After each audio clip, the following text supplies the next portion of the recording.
What's up, guys? Welcome back to the Hushlife vlog.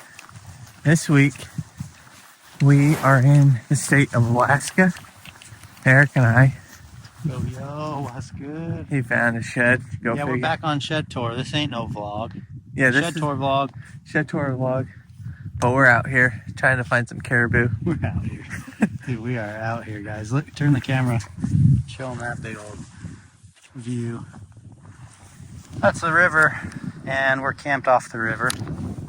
Matt and I probably went on a 3-mile journey away from camp just in hopes to see some caribou because it's been slow there around camp. And we saw hunters, and then on the other side of the river, another camp of hunters. So it's not a good direction to go.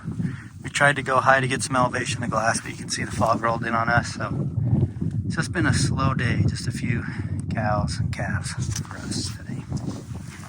Some exciting stuff that you guys will see in this film when it comes out later this fall. We've seen caribou, muskox, grizzly bear. Dude, the grizzly, where did we see it? We saw this grizzly right where we're standing yesterday. Yeah, he was here yesterday. Who knows where he went though? He was on a mission. He was on a mission. And then we saw a wolf, potentially 2 wolves.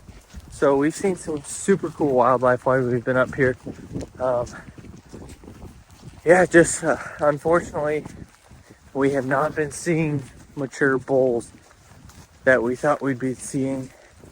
And we kind of had a hiccup at the beginning of this trip. Lost 3 or 4 days of potential hunting time. So we had about 3.5 days to kill 4 bulls. And somebody in our group has one down already. Quick little gear portion for you guys that like this stuff. Gonna go over my clothes for this wet environment up here in the Arctic Circle.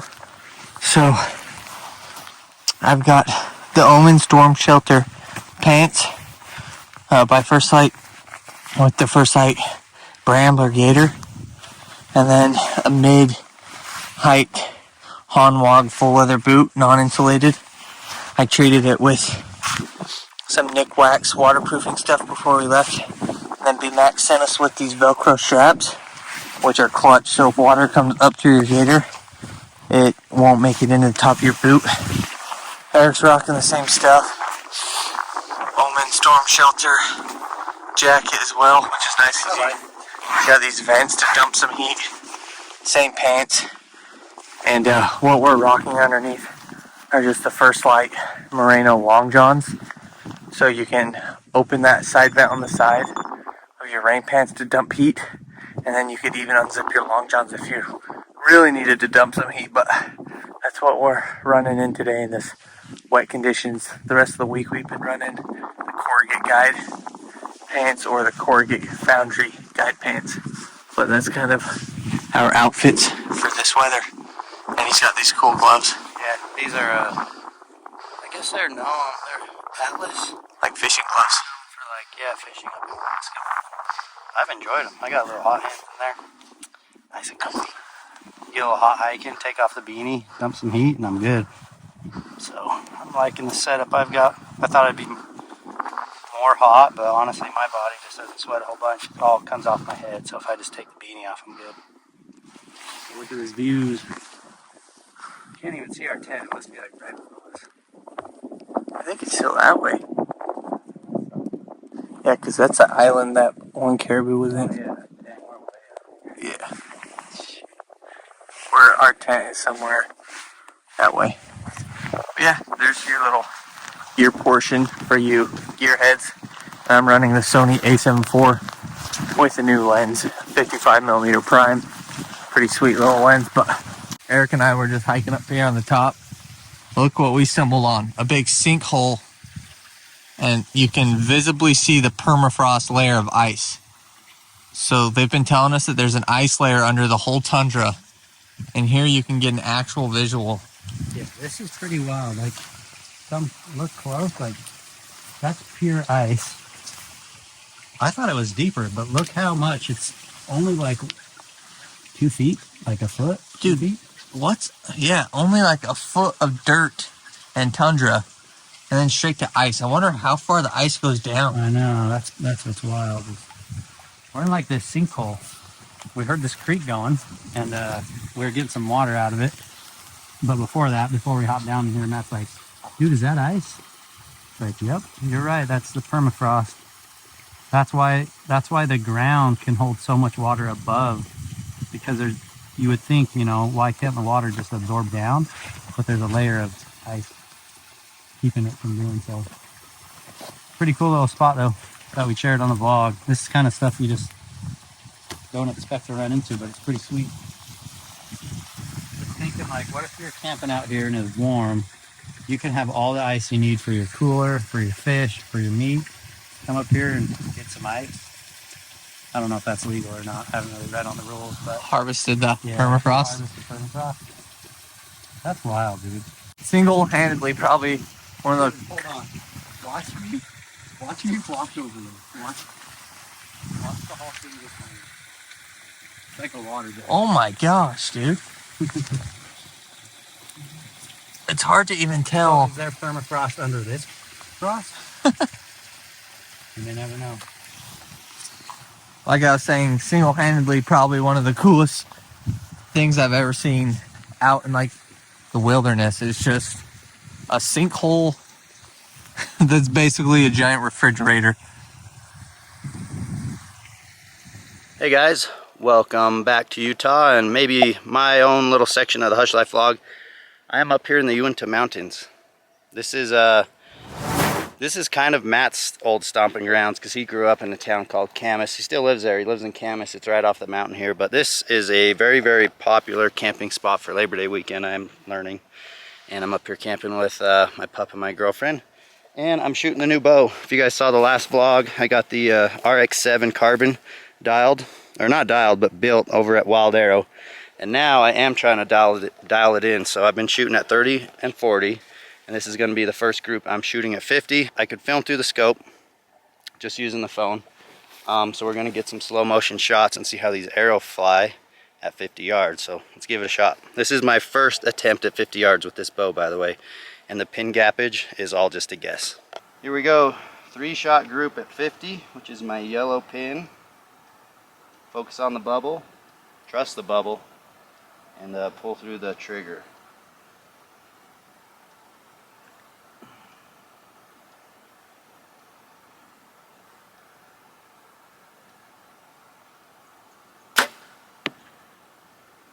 Level, just a little bit right, which makes me believe that was me pulling it right, but it felt good. So up and down looks solid. If I can keep that and just pull it to the white dot, I'll be happy.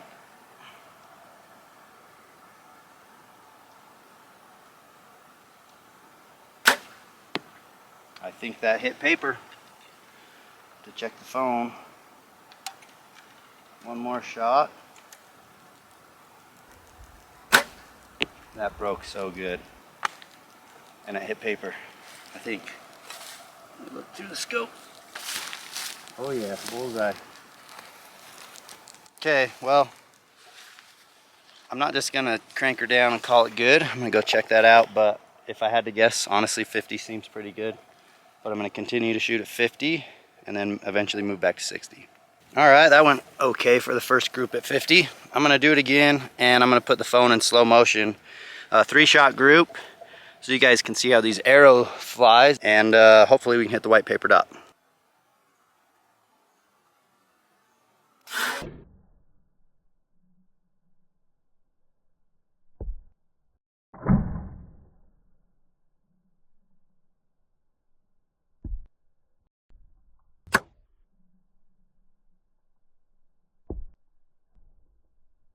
All right, those 3 pretty good. I'm calling 50 done. I'm not moving that at all.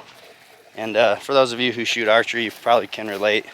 The times you release and you just know it felt good and you were aiming and the bubble was right, those are the ones I trust the most. Shot 1 and shot 3 were like that. Shot 2 was almost like that. I just pulled at the end. So I'm taking that for my 50-yard pin. Here's the 3-shot group you saw on the phone. Not bad for the first time shooting this new bow at 50. I really like this new bow. I'm already confident with it. The next thing I'm going to do is 60 and call it good, because I don't plan on shooting anything past 60 in Colorado. So I'm not even going to bother with the sight tape. We're just going to stick to what we got. But yeah, I'm pumped, man. The guys at Wild Arrow always dial that thing in. Level, just a little bit right, which makes me believe that was me pulling it right. But it felt good. It did feel good. So up and down looks solid. If I can keep that and just pull it to the white dot, I'll be happy.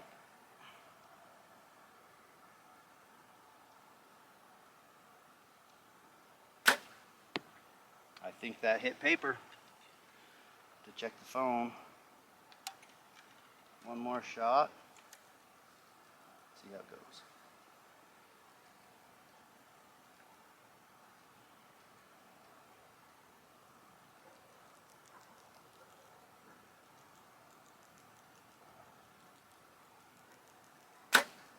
That broke so good. And it hit paper, I think. Let me look through the scope. Oh yeah, bullseye. Okay, well, I'm not just gonna crank her down and call it good. I'm gonna go check that out, but if I had to guess, honestly 50 seems pretty good. But I'm gonna continue to shoot at 50 and then eventually move back to 60. Welcome back to home sweet home, guys. Made it back off the mountain. Man, I'll tell you what, the Uinta Mountains are crazy busy during Labor Day, but it's cool. It's cool to see a lot of people, including a lot of families, out enjoying the weekend. So I wanted to close out my video section of the vlog with a little bit of a story time. So pretty wild story that includes this guy. Some of you may recognize him. Give you a little bit better look. Some of you are probably like, Eric, you got so many antlers, I can't recognize that dang thing. So let me fill you in. A couple weeks ago, before we went to Alaska, I got 2 text messages from 2 friends of mine. One named Charlie, who lives in Colorado. One named Hunter, who lives in Florida, guys. So these 2 people reaching out to me, super random. They reached out to me within about 5 or 10 minutes of each other, and they said, hey, my buddy from Louisiana was watching your film today, and you found an elk he shot in Colorado and never recovered. I'm not going to spill the beans entirely, but this guy is going to Colorado with me this week to the hunter who shot him. So I'm going to have all the story, all the details on that full video in Colorado, and that's my next plan, guys. I'm going to Colorado to hunt elk with my bow. Got super comfortable and confident with the new RX-7, so I'm taking that. But yeah, this guy's going to have a home sweet home in Louisiana. I'm going to meet up with this guy named Jake. We're going to hunt together, and he's going to get to put his hands on this thing. And it's basically a miracle. 1, that I found that thing. 2, that I took it off the mountain because I really didn't have anything to do with it. And 3, that I haven't sold it or, you know, cut it up yet. So Jake, thanks for reaching out to me, man. I'm going to hunt with you this week. I'm sure we're going to have a good friendship and have a good hunt, but I wanted to show you guys that. So I'm going to take that out of the tree. I'm going to have to replace it because I kind of enjoy my deadhead tree. But that is going to Colorado with me. So that's my plan, guys. Wish me luck. Colorado, archery elk OTC. This is going to be hunt number 1 out of 5. So again, I'm trying to go 5 for 5 on elk this year in 5 different states. Say hi, Jade. So wish me luck. Good luck to everyone who's going out. And we'll see you on the next video.